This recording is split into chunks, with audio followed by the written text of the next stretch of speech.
अस्सलाम वालेकुम वरहमतुल्लाहि वबरकातुहू students and viewers and friends. तो मैं हूं मौज़म बेग और आपको मेरे इस यूट्यूब चैनल MB मैथमेटिक्स पर वेलकम है।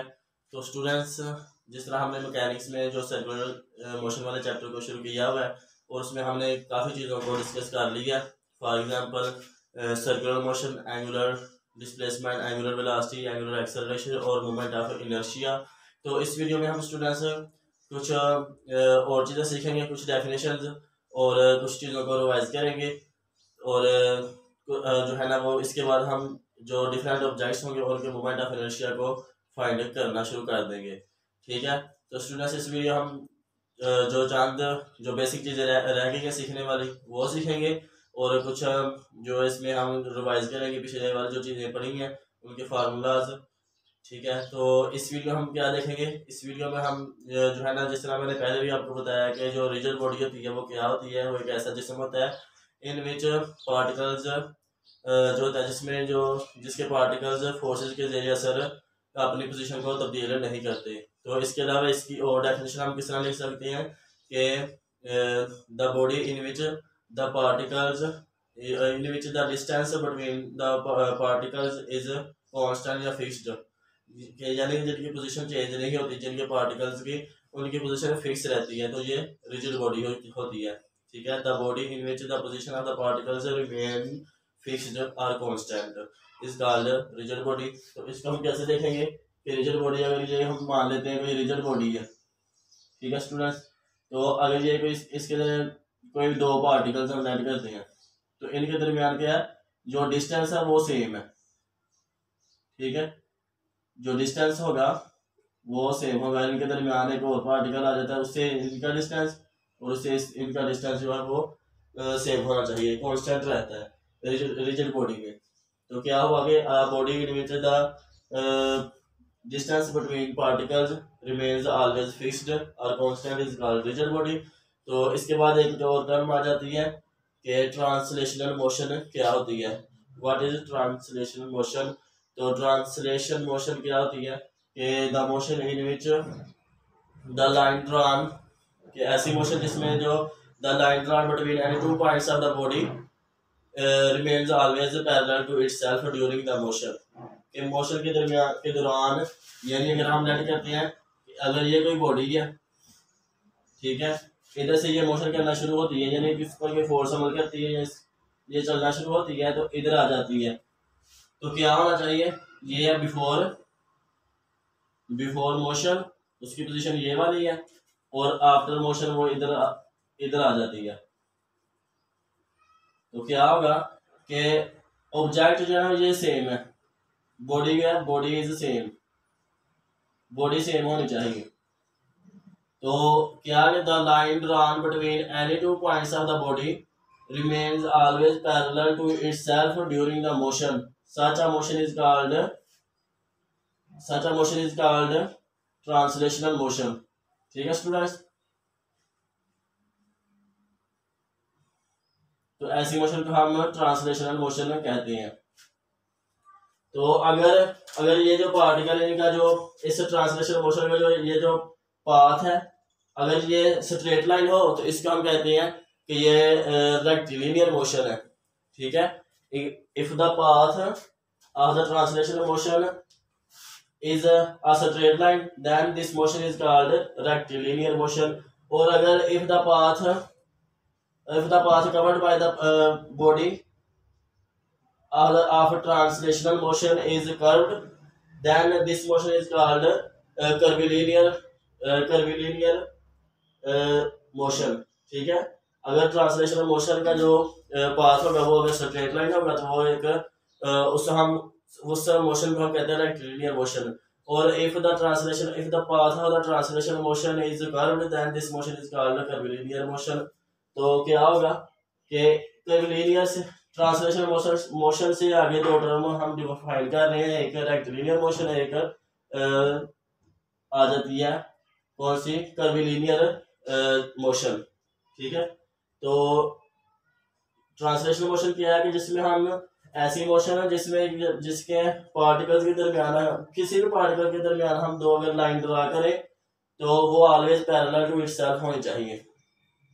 ठीक है स्टूडेंट्स, तो ये थी रेक्टिलिनियर मोशन, ये थी रिजिड बॉडी के जिसमें किसी भी दो पार्टिकल के दरमियान जो डिस्टेंस है वो फिक्स होता है, और सॉरी इसमें जो ऑल पार्टिकल के दरमियान डिस्टेंस सेम रहता है। ठीक है, तो रिजिड बॉडी होगी, ट्रांसलेशन मोशन होगी, रेक्टिलिनियर मोशन होगी और कर्वीलिनियर मोशन होगी। तो इसके बाद आ जाता है स्टूडेंट्स रोटेशनल मोशन। क्या रोटेशनल मोशन क्या होगी कि इफ ऐसी motion, the motion in which the particles of the body rotate along a fixed axis, कि जिसमें बॉडी के तमाम पार्टिकल्स एक फिक्स्ड एक्सिस के अबाउट रोटेट करें, तो ऐसी मोशन को हम कहते हैं रोटेशनल मोशन। तो इसका हम डायग्राम की हेल्प से समझते हैं। रोटेशनल मोशन क्या होगी, अगर ये कोई बॉडी है और उसके ये कोई पार्टिकल्स हैं, ठीक है स्टूडेंट्स, ये किसी एस फिक्स्ड एक्सिस के बॉडी के घूम रही, तो इसके जो बॉडी के तमाम पार्टिकल्स हैं वो भी रोटेट करने चाहिए, सबकी अलोंग अ फिक्स्ड एक्सिस। तो such motion is called rotational motion. ठीक है स्टूडेंट्स, तो इसके बाद और टर्म आ जाती हैं कि जिस तरह हमने जो लीनियर में पढ़ा था, लीनियर मोशन में क्या होता है, लीनियर मोशन और एंगुलर मोशन क्या है, सर्कुलर मोशन और एंगुलर मोशन। इसमें हम वेलोसिटी को v से डिनोट करते हैं और एंगुलर वेलोसिटी को ओमेगा से। इसमें जो डिस्टेंस होता है उसको s से डिनोट करते हैं और इसमें थीटा से, और इसमें जो एक्सेलरेशन होता है उसको इससे डिनोट करते हैं और इसे अल्फा से। ठीक है, एंगुलर एक्सेलरेशन को इससे, और जो टेंजेंशियल एक्सेलरेशन होता है उसको हम स्मॉल ए के साथ डिनोट करते हैं। तो इसके अलावा इनके दरमियान हमने रिलेशन जो फाइंड किया था कि टेंजेंशियल वेलोसिटी होती है r और इनटू एंगुलर वेलोसिटी, और टेंजेंशियल एक्सेलरेशन जो होता है वो r इनटू एंगुलर एक्सेलरेशन होता है। ठीक है, ये मैंने बताया कि ये कैसे इक्वल आते हैं, तो वो वाली वीडियोस आप देख लें। इसके बाद आ जाता है स्टूडेंट्स हमारे पास आ जाती है डेंसिटी। ठीक है, डेंसिटी हम जानते हैं कि वो किसी मास की होती है, तो डेंसिटी का हम फार्मूला जैसे जानते हैं कि ये होता है मास ओवर वॉल्यूम। तो ये जो वॉल्यूम वाला है ये थ्री डायमेंशनल ऑब्जेक्ट, अगर हमारा जो ऑब्जेक्ट है जिसकी हमने डेंसिटी फाइंड करनी है, अगर वो स्पेस में है या वो थ्री डायमेंशनल है, तो फिर हम उसका मास और वॉल्यूम फाइंड करते हैं उसकी डेंसिटी में। और अगर हमारा जो ऑब्जेक्ट है वो 2D है यानी प्लेन में है, तो फिर हम उसकी जो डेंसिटी हम फाइंड किस तरह करते हैं कि उससे उसका मास ले लें और उसका एरिया। ठीक है, अगर कोई एक्सवाई प्लेन में कोई बॉडी पड़ी है, इसकी हमें कोई डेंसिटी फाइंड करनी है इस मास की। ठीक है, तो इसका मास अगर m होगा तो इसका कुछ ना कुछ dx भी होगा और dy भी होगा। तो इस तरह इसका हम एरिया, मास ओवर एरिया लेते हैं, और अगर स्पेस में हो तो उसका हम वॉल्यूम लेते हैं। तो जिस तरह आगे हमने ऑब्जेक्ट्स के जो मूवमेंट ऑफ इनर्शिया को फाइंड करना है उसमें डेंसिटी का भी यूज होगा, तो इसलिए ये थोड़ी सी बेसिक चीजें हैं, तो इनको आपने माइंड में रखना है। ठीक है, इसके अलावा अगर हमारा जो ऑब्जेक्ट है या जो मास है वो अगर वन डायमेंशनल है, तो उसकी डेंसिटी क्या होगी, उसकी डेंसिटी होती है मास ओवर लेंथ। ठीक है स्टूडेंट्स, तो इसके अलावा हम देखते हैं कुछ और बेसिक चीजें हैं, और कौन सी है कि अगर हम किसी डिस्क्रीट सिस्टम का मूवमेंट ऑफ इनर्शिया फाइंड करना है, ठीक है, किसी एक्सिस के अबाउट, तो वो हम कैसे करेंगे उसको हम देखते हैं। तो जिस तरह स्टूडेंट्स मैंने जो मूवमेंट ऑफ इनर्शिया के वाला जो टॉपिक पढ़ाया है उसमें हमने एक पार्टिकल लिया था और सारा प्रोसेस जो था वो सारे पार्टिकल के लिए हमने वैसा ही ड्राइव कर लिया था। इसमें अगर हमारे पास कोई सिस्टम है, अगर वो डिस्क्रीट है, तो discrete system have no defined density. ठीक है, अगर ये डिस्क्रीट सिस्टम है उसके ये मास पड़े हैं, अलग-अलग क्वांटिटीज नहीं है। ठीक है, अगर हमने इस एक्सिस के अबाउट इसका मूवमेंट ऑफ इनर्शिया फाइंड करना है, अगर ये एक्स एक्सिस है तो इसके अबाउट जो है ना वो मूवमेंट ऑफ इनर्शिया सिस्टम का फाइंड करना है।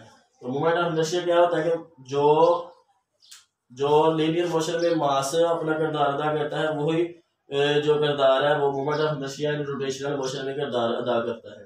ठीक है स्टूडेंट्स, तो इसी के लिए हम एक पॉइंट लेट कर लेते हैं। अगर ये पॉइंट पी है, ठीक है, इसका मास अगर एम आई है, ठीक है स्टूडेंट्स, अगर तो ये पॉइंट है तो इसके कोऑर्डिनेट तो कुछ ना कुछ होंगे। अगर ये स्पेस में है बॉडी तो उसके कोऑर्डिनेट क्या होंगे कि एक्स आई, वाई आई और जी आई।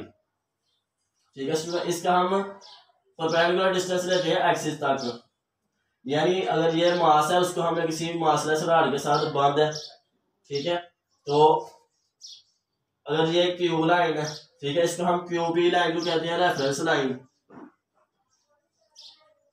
रेफरेंस लाइन जो पिछले वाली वीडियो से उसमें हमने ओपी लिया था, इसमें अगर हम इसके पॉइंट को क्यू ले लेते हैं तो इसका प्रोजेक्शन क्या होगा एक्स एक्सिस पर इस पॉइंट का, उसके कोऑर्डिनेट्स क्या आएंगे कि एक्स आई आएगा और वाई भी 0 होगा और जी भी 0 होगा स्टूडेंट्स। और अगर ये डिस्टेंस डी आई है, ठीक है, एम आई के रिस्पेक्ट में हम ये सारा डिफाइन कर रहे हैं। ठीक है स्टूडेंट्स, ये आ गया। अब हम क्या करेंगे कि ये जो डिस्टेंस है इसको फाइंड करेंगे, तो ये परपेंडिकुलर डिस्टेंस क्या है। तो दो पॉइंट्स के दरमियान जो है वो डिस्टेंस कैसे फाइंड करते हैं वो वाला फार्मूला हम लगाएंगे। अगर दो पॉइंट्स गिवन हो तो उनके दरमियान जो डिस्टेंस फाइंड करना है तो उसका जो फार्मूला होता है वो क्या होता है कि पी क्यू ये इक्वल होता है x2 माइनस x1, अगर x माइनस उसका स्क्वायर। और ये फार्मूला कैसे आता है, ये मैंने कैलकुलस वाली वीडियोस में समझाया कि ये फार्मूला कैसे आता है। ठीक है स्टूडेंट्स, तो इसमें आ जाएगा 0 माइनस y1 और वाई आई, उसका हम स्क्वायर लेंगे तो ये वाई आई का स्क्वायर आ जाएगा, प्लस सिमिलरली जी आई का स्क्वायर आ जाएगा स्टूडेंट्स, तो ये हो जाएगा 0। ठीक है स्टूडेंट्स, तो इसमें हमारे पास क्या आ जाएगा वाई आई प्लस जी आई का इसका भी स्क्वायर और इसका भी स्क्वायर। अगर हम इधर डी आई का स्क्वायर कर ले, दोनों तरफ अगर स्क्वायर ले ले तो ये स्क्वायर इसके साथ कट जाएगा, तो ये आ जाएगा हमारे पास डी आई का स्क्वायर इज इक्वल टू आ जाएगा वाई आई का स्क्वायर प्लस जी आई का स्क्वायर आ गया स्टूडेंट्स। इसमें डी आई का स्क्वायर इसके इक्वल है और जो डी है वो किसके इक्वल होगा, square root of this y i का स्क्वायर प्लस जी आई का स्क्वायर। ठीक है, ये जो डी आई है ये इसके स्क्वायर रूट के इक्वल है।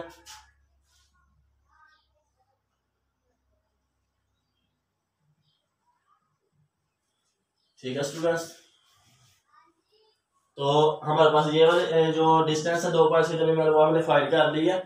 अब हम क्या करेंगे कि जो मोमेंट ऑफ इनर्शिया का जो फार्मूला हमने डिराइव किया था, ठीक है, किस तरह आया था वो हमारे पास, उसको हम आई के साथ डिनोट करते थे और हमने कहा था कि एम आर स्क्वायर होता है, आर स्क्वायर पॉइंट्स लेकर रेफरेंस उस एक्सिस का परपेंडिकुलर डिस्टेंस होता है, इसमें हमने डी आई से डिनोट किया है। इधर हम इस तरह लिख सकते हैं कि एम आई डी आई का स्क्वायर। ठीक है स्टूडेंट्स, ये फार्मूला कैसे आया था, ये मैंने जो है ना वो वाली वीडियो मोमेंट ऑफ इनर्शिया वाली, उसमें मैंने ये फार्मूला ड्राइव आपको कराया था, वो वाली वीडियो को आप देख सकते हैं। ठीक है, तो इसमें हमारे पास क्या आ गया स्टूडेंट्स, एम आई और डी आई का स्क्वायर, आर को हमने रिप्लेस कर दिया डी आई के साथ, क्योंकि अगर इसका हमने नाम जो है ना वो डी आई रख लिया, अगर हम इसका नाम आर आई रख ले तो ऐसे भी कर सकते हैं, जो मर्जी आप इसका जो ना साइन कर सकते हैं नेम। तो इसमें मैंने डी आई लिया डिस्टेंस से अपने साइन के लिए, तो क्या होगा स्टूडेंट्स, ये आ गया एम आई। ये क्या है कि अगर हम मैं इधर वैल्यू पुट करता हूँ, ये एक्स एक्सिस के ऊपर मोमेंट ऑफ इनर्शिया है, इधर हम डबल एक्स लिख लेते हैं। तो इस तरह से स्टूडेंट्स आ जाएगा हमारे पास एक डी आई, इसकी वैल्यू हम इधर रखते हैं तो इधर हमारे पास क्या आ जाएगा एम आई और डी आई का स्क्वायर की वैल्यू क्या सी है, इधर स्क्वायर रूट लिया ना। ठीक है, इसके स्क्वायर की वैल्यू कौन सी है, ये वाली, क्योंकि स्क्वायर कट जाना, तो ये आ गया हमारे पास स्टूडेंट्स वाई आई का स्क्वायर प्लस जी आई का स्क्वायर आ गया। तो ये हमारे पास आ गया इस पॉइंट मास का, ये वाले जो मास एम आई है इसका जो मोमेंट ऑफ इनर्शिया होगा इस एक्सिस के अबाउट वो ये वाला होगा। तो इस तरह हमने अगर एंड पार्टिकल्स है, एंड पॉइंट मासेस है, तो उनका अगर स्टूडेंट्स हमने फाइंड करना है तो क्या करेंगे, तो हम समेशन अप्लाई कर देंगे। क्योंकि हमारा जो सिस्टम है वो डिस्क्रीट है, कंटीन्यूअस नहीं है, तो इसमें हम क्या करेंगे कि होल सिस्टम का जो मोमेंट ऑफ इनर्शिया होगा समेशन अप्लाई कर देंगे 1 to n, और ये वाली चीज आ जाएगी mi और y का स्क्वायर प्लस जी आई का स्क्वायर स्टूडेंट्स। इस तरह से हम इस एक्सिस के अबाउट फाइंड कर सकते हैं इस सिस्टम का मोमेंट, इस डिस्क्रीट सिस्टम का मोमेंट ऑफ इनर्शिया। ठीक है, अगर हमारे पास अगर हमें दिया जाए कि अगर स्टूडेंट्स हमें कहा जाए कि इस एक्सिस के अबाउट अपने मोमेंट ऑफ इनर्शिया को फाइंड करना है, इस एक्सिस, अगर ये वाई एक्सिस को कहा जाए कि ये हमारे पास कोई वाई एक्सिस है, इसके अबाउट अगर घूम रहा है ये सिस्टम हमारा, तो फिर क्या करेंगे, इस पॉइंट मास को लेट कर देंगे, स्क्वायर में क्या लेंगे, और इसके जो कोऑर्डिनेट्स होंगे, अब वाई एक्सिस पर हम प्रोजेक्शन ले रहे हैं, तो वाई एक्सिस पर एक्स और वाई एक्स और जी कंपोनेंट जीरो होते हैं। ठीक है स्टूडेंट्स, तो उनको हम जीरो लेट कर लेंगे। इसमें हमारे पास क्या आएगा, इस पॉइंट के कंपोनेंट क्या आएंगे, वाई आई 0 0, इसको हम क्यू कह लेंगे, इसको पी कह लेंगे। तो इन्हीं सेम ये परपेंडिकुलर डिस्टेंस हम डी आई फाइंड कर लेंगे। ठीक, दो पॉइंट्स के दरमियान जो डिस्टेंस होता है वो हम कैसे फाइंड करते हैं, जो मैंने जो फार्मूला लगाया ना x2 माइनस x1 का square plus y2 minus y1 का स्क्वायर होल स्क्वायर और प्लस z2 माइनस z1 का होल स्क्वायर और ऊपर स्क्वायर रूट। तो ये था दो पॉइंट्स के दरमियान डिस्टेंस का फार्मूला हमने ड्राइव किया है कैलकुलस वाली प्लेलिस्ट में। अगर आपको इसमें कोई अगर आपकी इस फार्मूले के बारे में अंडरस्टैंडिंग नहीं है तो आप कैलकुलस में जाकर इस फार्मूले की जो डेरिवेशन है उसको देख सकते हैं। ठीक है स्टूडेंट्स, तो ये आगे हमारे पास है डिस्क्रीट सिस्टम के लिए मोमेंट ऑफ इनर्शिया। इस तरह से अगर हमारे पास स्टूडेंट्स अगर कोई प्लेन बॉडी लैमिन है और वो कंटिन्यूअस है, वो जो बॉडी वो उसका मास है वो कंटिन्यूअस है, तो उसका हम मोमेंट ऑफ इनर्शिया कैसे फाइंड करते हैं उसको हम देखते हैं स्टूडेंट्स। तो इस तरह हम क्या करेंगे स्टूडेंट्स, अगर हमारे पास कोई प्लेन है बॉडी लैमिन है, अगर ये कोई बॉडी है, ठीक है, जो कंटिन्यूअस है उसका मास यानी ये बॉडी फील्ड लाइक कहीं पे इसका जो डिस्क्रीट नहीं, अगर ये कोई बॉडी है students x y coordinate system में यानी प्लेन में पड़ी है, ये कोई प्लेन बॉडी लैमिन है, इसका हमें मोमेंट ऑफ इनर्शिया फाइंड करना है। तो जब हम मोमेंट ऑफ इनर्शिया के बारे में कहा जाएगा तो हमें एक्सिस की जरूर बताया जाएगा कि इस एक्सिस के अबाउट आपने मोमेंट ऑफ इनर्शिया फाइंड करना है या इस एक्सिस के। ठीक है, तो जिसके बारे में हमें कहा जाएगा कि इस एक्सिस के about moment of inertia find करना है तो उसके एक्सिस के अबाउट हम फाइंड करेंगे। अगर हमें कहा जाए कि इस एक्सिस के about moment of inertia find करना है, इसका मतलब है जो बॉडी है वो इस एक्सिस के अबाउट रोटेट कर रही है विद एंगुलर वेलोसिटी दिस। तो इसमें हम क्या करेंगे, वो ही सारा प्रोसेस है स्टूडेंट्स। इसमें हम मास को स्मॉल मास लेट करेंगे, इसका जो मास होगा dm होगा, इसकी जो इस एक्सिस डी एक्सिस की लेंथ होगी यानी चेंज होगी small change in x axis, इस तरह से small change in y axis, और इसका जो एरिया होगा वो क्या होगा स्टूडेंट्स, डी ए होगा, स्मॉल पार्टिकल का जो एरिया होगा वो डी एक्स डी वाई होगा, और मास क्या है, मास हमने लेट किया इस पॉइंट मास dm, और इधर से लेकर इधर तक जो परपेंडिकुलर डिस्टेंस है, ठीक है स्टूडेंट्स, इस एक्सिस तक का जो परपेंडिकुलर डिस्टेंस है उसमें हम जो दूसरे सिस्टम से डिस्क्रीट उसमें हम r और d लेट किया था di, तो इसमें हम क्या करते, अगर इसमें भी हम r लेट कर लेते हैं, ठीक है, और अगर इसको में r लेट करते हैं तो क्या होगा, तो स्टूडेंट्स अगर हम r इसको लेट करते हैं ना, अगर हम आसानी के लिए हम इसको y लेट करते हैं यानी ये y ये जितनी लेंथ होगी हमें नहीं पता कितनी, हम इसको जनरल नाम ले लेते हैं ये y है, ठीक है, y एक्सिस के उसका सिस्टम में हम अगर ये लेंथ जो है ये y है, ठीक है, ये जितनी भी है इस पॉइंट मास से लेकर इसका इस एक्सिस तक जो परपेंडिकुलर डिस्टेंस है वो अगर y है, तो फिर इसका मोमेंट ऑफ इनर्शिया क्या होगा वो हम जानते हैं कि वो क्या होता है कि m आर स्क्वायर होता है। ठीक है स्टूडेंट्स, तो अगर हम इसको आर भी लेट करते हैं ना, आर अगर लेट करते हैं तो फिर क्या होगा, इसको अगर आर है इस लेंथ को आर लेट करते हैं तो फिर ये जो होगा ना, ये वाली जो लेंथ होगी ये डी आर होगी। ठीक है स्टूडेंट्स, तो अगर हम वाई में रहने दें तो फिर क्या होगा, अगर वाई में रहने देते हैं, ये डी वाई है और ये कोई वाई लेंथ है परपेंडिकुलर डिस्टेंस, इसको अगर हम ऐसे लिख दें, ठीक है, ये जो परपेंडिकुलर डिस्टेंस है उसकी जगह हमने ये वाला परपेंडिकुलर डिस्टेंस रख लिया। तो अब क्या होगा, अब ये जो मास है वो हमारा डीएम है और वाई स्क्वायर परपेंडिकुलर डिस्टेंस आ गया। अब स्टूडेंट से इस मास की जो डेंसिटी होगी, इस मास की डेंसिटी क्या होगी, ये प्लेन बॉडी है तो उसका मास अपॉन एरिया आएगा। तो मास क्या है इस पॉइंट मास का जो मास क्या है वो डीएम है और जो एरिया इसका वो कौन क्या है, dx dy। ठीक है स्टूडेंट्स, इधर से हम इस मास को निकाल सकते हैं, dm इज इक्वल टू आ जाएगा रो dx dy। अब हम इसकी जो वैल्यू होगी वो इधर पुट करेंगे और मोमेंट ऑफ इनर्शिया क्या आएगा हमारे पास, एक्स एक्स का मॉडिफाई कर लेते हैं, इधर हम डबल एक्स लिख लेते हैं स्मॉल, इधर इसके जो सफिक्स होते हैं उधर लिख लेते हैं। तो इधर से हमारे पास क्या आ जाएगा, रो और वाई स्क्वायर आएगा स्टूडेंट्स और आएगा डी वाई और डी एक्स। ठीक है स्टूडेंट, अगर ये इस पॉइंट मास का जो मोमेंट ऑफ इनर्शिया, अगर हमें पूरी बॉडी का मोमेंट ऑफ इनर्शिया फाइंड करना है तो फिर हम क्या करेंगे, फिर हम इस पर समेशन अप्लाई, यानी सिस्टम इज कंटीन्यूअस, तो इसका मतलब है कि हम जो है ना वो हमारे जो, अगर हम इसको स्मॉल पैचेस में डिवाइड करते हैं तो उनकी लेंथ जो है वो अगर जो उनका एरिया वो अगर जीरो को अप्रोच करता है तो वो हमारा जो समेशन होता है वो इंटीग्रल में कन्वर्ट हो जाता है। तो इधर आ जाएगा हमारे पास, अगर होल सिस्टम का मोमेंट ऑफ इनर्शिया फाइंड करना है तो वो आ जाएगा डबल इंटीग्रेशन आएगी।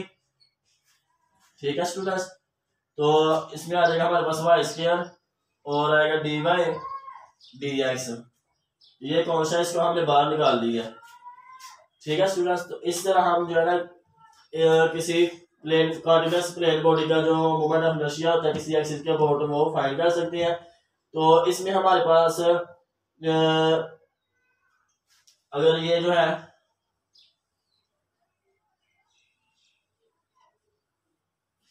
तो अगर हम ये दी जाएंगे इससे सर्कल, ये जो बॉडी है उसका एरिया ये है, ठीक है, उस लिहाज से फिर हम इधर लिमिट अप्लाई करते हैं। ठीक है स्टूडेंट्स, तो इसी से ये हमने कोई जनरल बॉडी ली है कंटीन्यूअस, तो उसके लिए हमने जो प्रोसेस देखा है कि वो हम क्या करते हैं कि हमें अगर किसी बॉडी का जो है वो मोमेंट ऑफ इनर्शिया फाइंड करना है तो उसके लिए हमें क्या कर कौन कौन सी चीजों की जरूरत होती है कि हम जो है ना वो उस हम जानते हैं कि जो मोमेंट ऑफ इनर्शिया का फार्मूला है वो एम आर स्क्वायर है। ठीक है, इसमें हमारे पास मास होना चाहिए और परपेंडिकुलर डिस्टेंस होना चाहिए फ्रॉम द मास से टू द एक्सिस तक। ठीक है, तो वो हमें पहले एक छोटा पॉइंट मास ले चलते हैं। ठीक है, तो उधर से हम परपेंडिकुलर डिस्टेंस लेते हैं एक्सिस तक, जिसको हम रेफरेंस लाइन भी कहते हैं।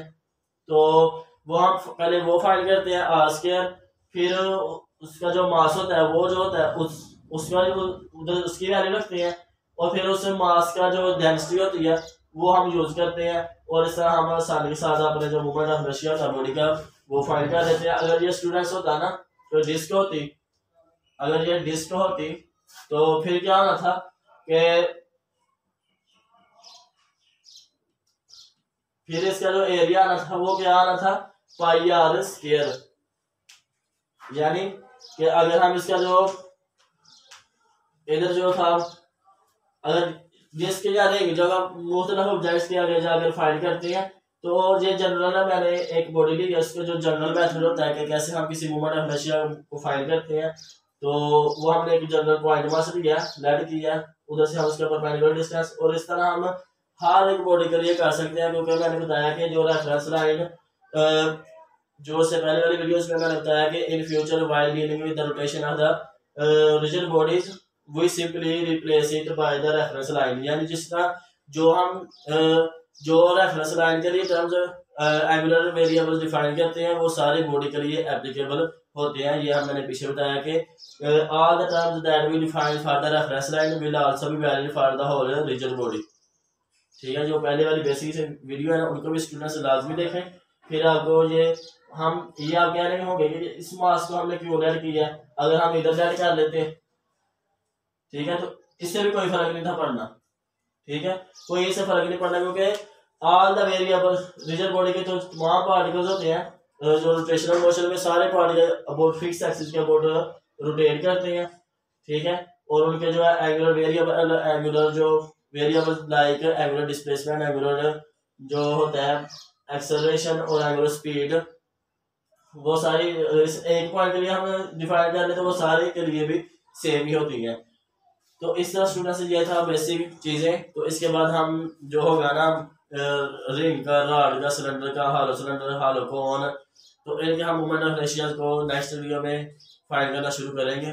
तो इस वीडियो में स्टूडेंट्स अगर मुझसे कोई बोलने में या दिखने में कोई मिस्टेक होगी हो तो आप कमेंट सेक्शन में लाजमी बताएं। तो नेक्स्ट वीडियो तक के लिए अल्लाह हाफिज़, अस्सलाम वालेकुम।